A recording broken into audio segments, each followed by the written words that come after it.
Train में घटित एक डरावनी कहानी।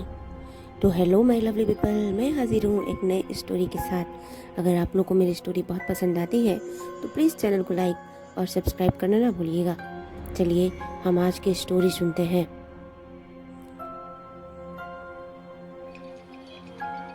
ऐसी रात्रि जो चीख की गूंज से सहमी हुई है। पेड़ पौधे सब शांत हैं और घना अंधेरा किसी शैतानी रूह के आगमन का संदेश पहुंचा रही है। भयभीत साया जो रोंगटे खड़े कर दे। यह कहानी रजत की है। रजत वह लड़का जिसका जीवन मात्र सुंदरता और धन के समीप रहा। रजत को अपनी जिंदगी में दो ही से प्रेम रहा, एक लड़की और दूसरा धन। दोनों को वह बखूबी इस्तेमाल करना जानता था। रजत का वह अनुभव आपके साथ साझा किया जाएगा जिसने उसकी सोच पर का भी प्रभाव डाला था। एक सुनसान रात, पूरा शहर जब नींद से अपने रिश्तों को मजबूत कर रहा था, लेकिन घर पर रजत फिलहाल अभी भी जगा हुआ था। मोबाइल की स्क्रीन पर टकटकी लगाए अपने दोहरे चरित्र का प्रदर्शन कर रहा था। एक चरित्र में वह सोच उजागर कर रहा था जिसमें धन हो और उसके इर्द गिर्द लड़कियों का जमावड़ा लगा हो। दूसरी ओर वह डिम्पल से बात कर रहा होता। डिम्पल उसकी गर्लफ्रेंड का नाम था। यह उसकी 12वीं महिला मित्र थी। वह हर एक लड़की के साथ 3-4 महीने का ही वक्त बिताता था। डिम्पल बेहद अमीर परिवार से ताल्लुकात रखती थी। बाकी लड़कियों की हूबहू रजत ने डिम्पल को भी झूठ के पर्दे में ढक रखा था। उसने डिम्पल के समक्ष अपने माता पिता की वह छवि प्रस्तुत करी जो उन्होंने कभी निभाई भी नहीं थी। कहते हैं ना, किसी की छवि को धूमिल करना बेहद आसान है, बल्कि उनका नाम बनाना कठिन। उस अंधेरी रात में कुछ अनसुनी घटना का भी संबंध जुड़ा था, जिसकी शुरुआत रजत से होती है। 12:45 की आखिरी छुप छुप। अमूमन रात एकदम शांत होती है। सभी जीव जंतु रात्रि के स्वप्न लोक में खुद को झोंक चुके होते हैं। रात के इस शांति में सिर्फ घड़ी की टिक टिक ही सुनाई देती है, जो उस रात 12:45 का समय दिखा रही होती है। रजत अभी भी फिलहाल फोन पर व्यस्त है। खिड़की के बाहर चांद की रोशनी आज कुछ धीमी है।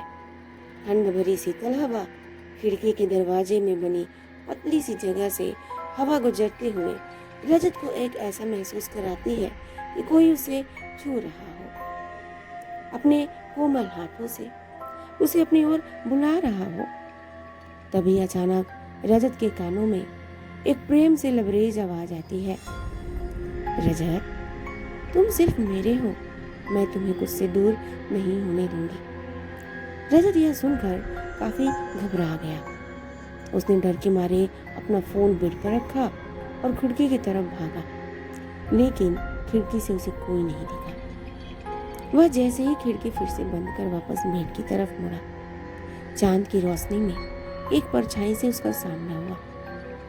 उस परछाई का एक हाथ उसके गर्दन को दबोचा और उसे फर्श से कुछ इंच ऊंचाई पर लाकर नीचे, फिर फर्श पर जोरों से पटककर फर्श की धूल पर लाकर डाल दिया।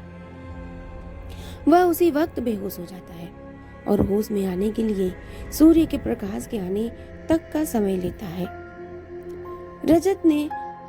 रजत की अपने माता पिता से बिल्कुल भी नहीं बनती थी।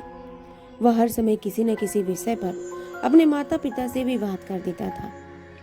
उसके जीवन में रिश्तों का कोई मूल्य ही नहीं था। वह अपने माता पिता को मत एक एटीएम की मशीन समझता जिनके वह धन को इस्तेमाल कर सके। अगली सुबह भी यही हुआ।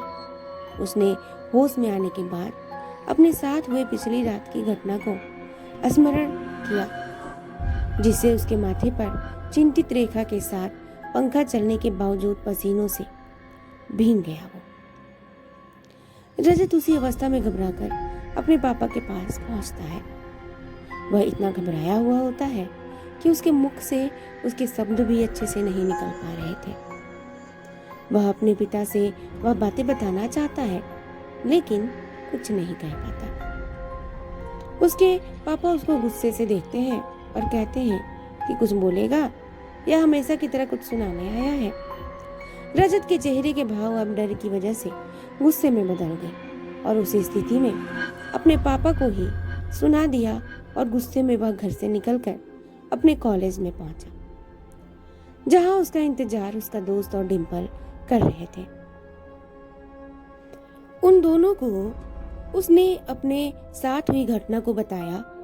उसके दोस्त ने उसे कहा, तेरा वहम होगा भाई, कोई लड़की तुझे कैसे उठा सकती है, वो भी सिर्फ एक हाथ से।